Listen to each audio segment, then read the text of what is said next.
Uphile saka futhi ukhule othandweni. Radio Pulpit 657 AM umngani wakho imihla ngemihla. One vision, one voice, one message. Radio Pulpit 657 AM and 729 Cape Pulpit, impacting lives from Gauteng to the Cape. That was Pastor Kenny Shibambo. No greater love. And yeah, we are loved. Talking about the love of Jesus Christ this morning. And some beautiful reggae sounds to just say hello to Dr. Inga Mgaleli on the other side. My queen, good morning. Good morning. How are you? I am so good. Always awesome to be talking to you. I know that there's something new coming. There's something new. I must say. So before we go to the diabetes mellitus today, as we said, I asked family members to send in their questions, and I'm still saying it to family members. Send in your questions whilst we're still here with Dr. Inga Mgaleli, and we will answer your questions today. Medical, let's be specific, medical questions. And whatever medical condition that you have, we will allow Dr. Mgaleli to minister unto you or to refer you, to tell you which kind of doctor would you need to go to for that. All right, Dr. Mgaleli, here's the first one before we go to diabetes mellitus, because today is more about our Radio Pulpit family. And it says, Good morning. I have had a mole removed on my back that was growing before this was removed, and the area around the mole started itching a lot. Now 3 months after it was removed, it still itches more than in the beginning. It is not dry on the skin. It is inside underneath. Why would this be? Dr. Mgaleli? So that's a bit of a tricky one because I don't know if that sensation is, sort of remnants of where the mole had been. But what I will say that if the mole has been removed and the skin has healed, then it's nothing really much to worry about. There are nerves in our skin layers, and so depending on how deep or how far they removed the mole, there might be some, I guess, irritation, depending on how far or how deep they went when they were removing the mole. So it could just be some sensory irritation that's manifested as itching. But I would say, if the mole has been removed and the skin has healed and there's been no complications, then it's nothing to worry about. All right. But now what should they do, because it's itching? And I think it's worse now even than before. Is there something you can advise they apply on the skin to ease the itch? If it's itching, maybe they can go to the pharmacy to get something to help with the itch. Oh, okay. All right. It can either be in the form of a tablet that the person can take, or a cream or ointment. All righty then. Marisa, I hope that you got that response from Dr. Inga. Please do go to your pharmacy and get something for the itch, but she says it's nothing to really be worried about. So family, the lines are open, 012-334-1322. Ask anything medical, and Dr. Mgaleli will respond to that. And the SMS line, 37871, the WhatsApp line, 082-657-2729. Dr. Mgaleli, most of the times we hear people saying people are drinking or eating themselves to death. Talking about where diabetes mellitus is concerned. And so somebody asked the question, does sugar cause diabetes mellitus? Does some or some food that we eat, can food cause one to have diabetes mellitus? Yeah, so with diabetes, firstly we have, really we have two types of diabetes, but we actually have more. But if we can say in simpler terms, we have two types of diabetes. And so there are things that make someone to be at risk of developing diabetes. Those things include leading a sedentary lifestyle. So that includes, having essentially like you are overindulging. You're overindulging in unhealthy foods, and you have unhealthy eating habits. So that's high carbohydrate diet, high fat diet. You're not getting enough fruits and vegetables in. You're eating like a lot of, essentially a carbohydrate and sugar-rich diet. That predispose you to developing diabetes. And then things like alcohol, excessive alcohol consumption also predisposes to developing diabetes.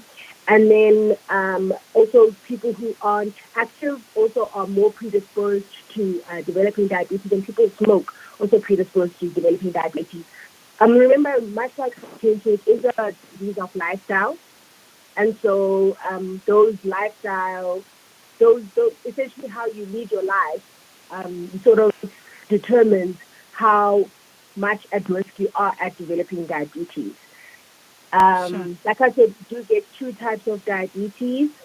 The one where it's like autoimmune, and the one that we typically see in majority of the population that develops because of obesity and all these poor lifestyle habits. Sure, poor lifestyle habits. You mentioned alcohol. One would wonder how alcohol is innocent. Why would Oh, God. Alcohol causes a lot of problems when it's consumed excessively. is it because it has a lot of sugar and or it turns into sugar and people don't know once one has taken Uh, it? that, it has high sugar. It has high sugar content. That would be how it would be, sort of contributing to diabetes. But remember, it's also metabolized or broken down by the liver, and the some of the complications that relate to some conditions Oh, happen to affect the liver. So diabetes not necessarily, because you know that the hormones that are related to diabetes are made in the pancreas, and that's your insulin is made in the pancreas. But very very excessive alcohol consumption can lead to complications that damage the pancreas. So alcohol is not.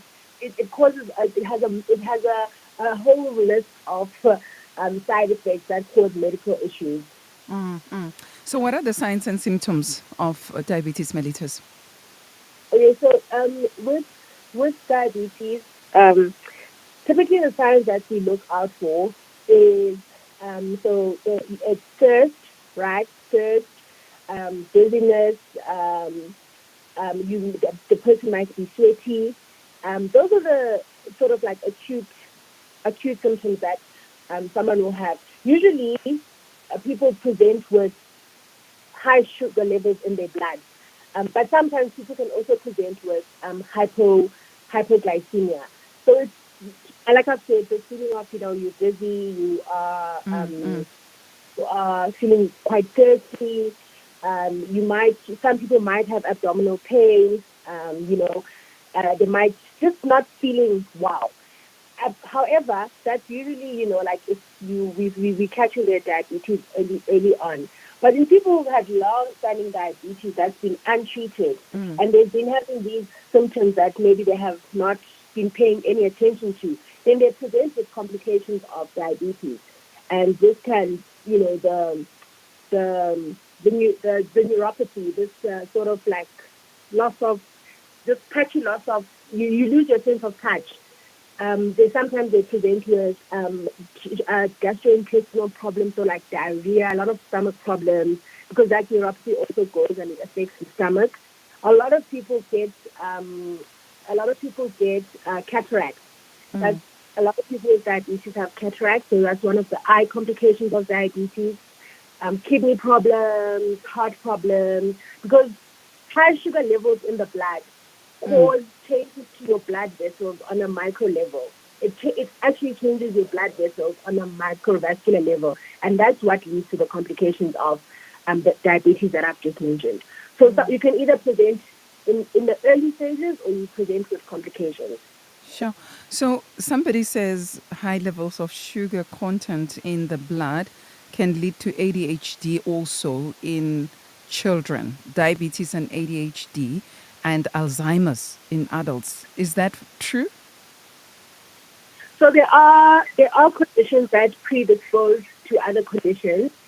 So in someone Okay. who there are conditions that predispose to other conditions. So in someone, so with Alzheimer's, not necessarily, but it's possible that you can have two conditions at once. Um, and then when it comes to ADHD, sugar is also it causes hyperactivity. So in someone who has ADHD, then consuming foods that have a high sugar content, and when you say sugar content, you mean like also sugar, but actually what we mean is carbs, because that's Oh. what is sugar to your body is carbohydrates. So in someone who has ADHD or who is on that spectrum, then consuming these kinds of foods might aggravate their symptoms, because it makes them more, it stimulates them essentially. And when you have ADHD, that's what you want to avoid. And so some of the advice that the doctors or the clinicians might give to someone who has ADHD is to avoid certain types of food, such as Yeah. sugar and very high carbohydrates and caffeine as well, because it Oh. can make symptoms to come out. It can overstimulate you essentially. Wow. That's not to say that if you have diabetes, Uh-huh. you will have ADHD, and if you have ADHD, you'll probably have diabetes. It's just to say that if you have ADHD, then you sort of these sort of foods aren't great for you, but you could also have two conditions at once. Oh, okay. Sure. Yeah, ne? This life. So most of the times we are told, Dr. Mgaleli, to look at what we eat, Yes, to read what we eat, and we are told that lots and lots of processed food or food that we eat has got a large content of sugar in them. How do yes, you that's how do we get to that where we are aware that okay, we should avoid this one and that one because it's not written. Not all of them are written about how the sugar is so high. It's not obvious. Like cereals, for example, you never think of cereals, especially those with whole wheat, that they might have a high sugar content, but it is said so. yeah. So the catch when it comes to sugar and Yeah, food labels is that you need to look further than looking for actual like sugar. sugar. Okay. So a lot of foods have hidden sugars. I'll give you an example. Like I've said, in the broader sense, when we speak about sugar, we speak about carbohydrates. So you need to look at what kind of carbohydrates are in your food. You've rightly said, like, we prefer more less processed foods because it's easier for your body to break down, and that's what we want. So you want less refined carbohydrates. So the white rice, the potatoes, the pasta, that's not great for someone who is at risk of developing diabetes, or someone who has diabetes, Okay. just because of the way that it's broken down. But now you actually look at the food label. What example can I think of? Also, sometimes something will say it has a low, like it will say it has a low sugar content, but then you'll find that the sugar is actually hidden in the flavorant, or so you need to look really closely at the food label to say, okay, this packaging says that this food item has really low content of sugar. But when you actually look at the label, you see that, oh, it's actually really processed food, or they use flavorants. And when you look at the flavorants, you realize, no, actually, that's where the sugar is. So yeah, you just need to look at the food labeling, and yeah, unfortunately, you need sometimes to ask Dr. Google or your healthcare provider to say, look, I'm concerned, every time I consume this, and a lot of diabetics have access to a machine where they can check their sugar at home. So you say, I consume ABCD kind of food, then, my sugar spikes. Even bananas have really high sugar Yeah, I've content. So heard of that. I mean, and you would think, a banana is a fruit, but it's not great for diabetics because of the sugar content. Even oranges and things like that, they're not great for diabetics because of the sugar content. So even when it comes to fruit, dietitians will say, these are the list of recommended foods that you should eat, and these are the foods that you should avoid.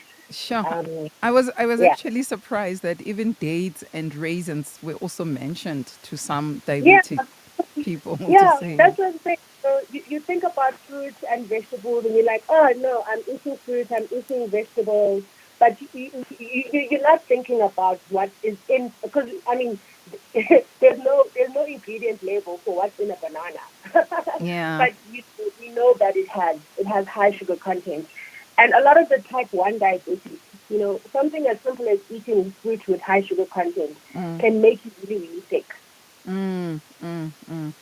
Now, family, okay, let me I'll come back to you, Dr. Mgaleli. Family, we are taking your calls. You got a medical condition that you want to ask Dr. Mgaleli about, please call 012-334-1322. Once the doctor is not here, once the doctor is gone, we won't be able to answer your questions. So there is Ace Basuk. You can ask your questions 012-334-1322. Alternatively, our WhatsApp line 082-657-2729. And you can also use our SMS line 37871. Do remember that comes with 150 if you're going to send an SMS. But you can send a WhatsApp 082-657-2729. We are streaming live even on Facebook 012-334-1322. Good morning to you, Frank Jacobs. Thank you so much for being with us right here on Just For You. Now, Dr. Mgaleli, when we were talking with you, you said something about the treatment. Let's ask first the question: is it possible to prevent diabetes, and what is the treatment for those who are already involved? And so you can also mention what you said to me about the treatment there. That's perfect. So what I would say is it's possible to prevent diabetes, and it's also possible. I want to say reverse, but it's also possible to go from having diabetes, like being medically diagnosed with having diabetes, and then not being a diabetic anymore. And I'll explain how that happens. Oh. So we have parameters that we use to diagnose diabetes, and so of those parameters, we measure your blood sugar level, but we use a specific we look for a specific um, um, cell, I guess. We measure a specific marker in the blood. That's long term, so we're not just measuring your blood sugar level at that time. It reflects your blood sugar level over 3 months, essentially. And then based on that value, we can say, okay, between this and this range, I think we diagnose diabetes at 6.5. People have an HbA1c at 6.5. Those people and above, those people are diabetic. So anyone who has a HbA1c that is like 6.3, 6.2, those people we will classify as pre-diabetic. Okay? And that's when we would sit down with a person and say, okay, we need to consider lifestyle modifications because you're at risk of developing diabetes. And the lifestyle modifications would be the dietary changes. If it's someone who drinks alcohol, they need to modify their alcohol intake. They need to modify smoking. They need to exercise. And then it's possible to go from having an HbA1c of 6.2 to having an HbA1c of 5.8, and then you're not pre-diabetic anymore. You're just a normal. You're fine, and then you would continue with that lifestyle. Similarly, you have someone now who has been diagnosed with diabetes, and once you have been diagnosed, like I said, there's that time where we try lifestyle modifications, but most people they go on treatment just because of the complications of diabetes. And the treatment options, there's oral medication that's available, and then there's injectable medication that's available. So the oral medication makes your body more sensitive to insulin that it produces itself. So the oral medication is typically for the diabetes that is acquired. Remember I said we have two types of sugar diabetes. So the one that is acquired or is insulin resistant, that's when your body doesn't recognize the insulin that is made. The medication that you drink orally helps your body to be able to recognize that insulin that it produces itself better, so that the sugar and can go into the cells, and you can have energy for the day. But if you have the other type of diabetes, type 1 diabetes, which is autoimmune, there your body doesn't make insulin at all. So we have to give the insulin. So those people, we can't give the oral medications because they don't have insulin to begin with. So then we have to give them insulin. All right. Let me disturb before you continue, so that because we will be running out of time very soon. A family member is asking Dr. Mgaleli, what is the first most common symptom of kidney failure?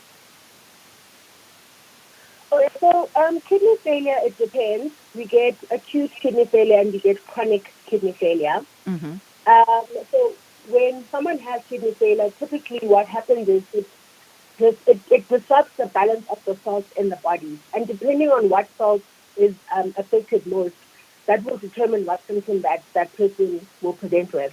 But the most common manifestation of kidney failure is you're not producing urine, and usually you present with confusion. But there are other symptoms one that one does present with. You can also present with swelling, like your legs swell, your whole body can swell also. That just means that your body is not getting rid of fluid. So those are the most common symptoms of kidney failure. But like I said, it depends if you're in acute kidney failure or if it's something that has been long-standing. So you can present with edema, like the swelling of... Yes, Okay. you present with edema, you can present with confusion, you can present with you not passing urine. So you present with you say like you're not producing urine, basically. Okay, so can it be just one symptom, or should it be all of them together, maybe? Well, I don't know. I think maybe the question you're asking is if you have edema, does it mean you have kidney failure? Not necessarily. Those cohorts of symptoms can also indicate something else. That's why if something like that does happen to you, it's important to see a healthcare provider. Because there's a lot of things that can cause edema. There's a lot of things that can cause confusion. There's a lot of things that can cause you not to pass urine. Sometimes, especially in men, it's their prostate. I'm just making an example. I mean, once that has been worked up and resolved, then you find that the kidney failure resolves. So it just depends. You just need to see your healthcare provider, get a workup, blood, urine. Sometimes they do scans, and then you take it from there. All right. And now family members are asking questions, and I'm about to say goodbye to Dr. Mgaleli. What's the doctor's take on the carnivore diet? I was diabetic. I started the carnivore diet, which is low-carb, high-fat diet, and my diabetes was reversed. This is Sipho Nkosi. Yeah. So like I said, there are dietary recommendations that are made for diabetics. In my medical opinion, a diet that has low carb is a great diet. So the high fat one is a bit tricky because I do still think that it's more important to have a balanced diet. So you still want to consume carbs, but you want to consume less refined carbs, and you want to not overconsume the carbohydrates. And you want to consume fat, but you want to consume the fat in moderation. It's great that it works for you, and there is some evidence that, the keto diet or the carnivore diet, it helps people lose weight. It can help reverse diabetes, as you said. It's just difficult to sustain those kinds of diets because, once you've reached your goal after some time, then you sort of go back to what you were doing before. So I think for me, it's more about a lifestyle change to say, look, you can have all your favorite foods, but have them in moderation and don't have them every day, Okay. That's the advice we typically give. But it is possible for that to happen. All right.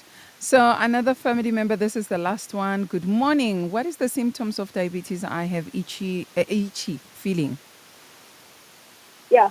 So that's neuropathy. I've mentioned it before. That's one of the late signs of diabetes. It's actually a complication of diabetes. So it's like I said before, when you have high sugar levels are actually poisonous into your blood. It's not, you're not supposed to have high sugar levels in your blood. So when you have very high sugar levels in your blood, then it causes damage to your blood vessels and it causes damage to your nerves. So the one that you're asking about now is a manifestation of a neuropathy, and we tend to see that in people who have long-standing diabetes that has not been controlled. All right, Dr. Mgaleli. All right, Dr. Mgaleli, let's wrap it up. And you spoke about people in the USA buying some medication, diabetic medication, Ozempic. for for losing Everyone is weight. using Ozempic, and the reason why it's relevant is because then diabetics need it. They need it as part of their treatment, and it's been out of stock. Diabetics are struggling to get their medication. It's because now people are using it for weight loss. It's just an interesting thing that's happening in our community at the moment. All right. Your closing statements for vandaag. My closing statements for today are, let's look after ourselves. Let's try to lead a healthy and well-balanced lifestyle. Let's watch what we eat. Let's look at our food tables. Let's just try, to be really healthy. Diabetes is very, very, very, very common, and it's one of the leading causes of, illnesses in South Africa and across the world. So, I would say that let's just look after ourselves and get tested for diabetes. We should be taking our sugars at least once a year. If you have any questions, you can ask us on our WhatsApp line, 06001900000. And you can also check our social media pages to see what we're up to and to see where to find our mobile clinic. All right. Thank you so much, Dr. Mgaleli, for talking to us again this week. We'll be talking to you again, begging Etlang. We hope it will be much better. Mariki July. Oh, Have a great one. thank you. See you. Bye. Bye. And family, that is Dr. Mgaleli, Inga Mgaleli from Kiredi. And the regular live conversations with our young doctors are hosted, and you can reach out to them with thoughts, questions, or concerns on the social media platforms. And their social media handles are at Kiredi SA. It's KEREADYSA on Facebook, Instagram, Twitter, and TikTok. Speak to a young doctor and ask questions by sending hi to WhatsApp number 060 019 0000. It's 060 019 0000. And when we come back from these sounds of Zotwa Mahlangu, we are talking to Steve Mabona. If you're a parent and your child is going to grade 1 next year, or your child is going to grade 8 next year, you need to know more about the right now what's happening and how you can apply online admissions application period 2025. There are tutorials there online, but hey, let's talk to him more about that.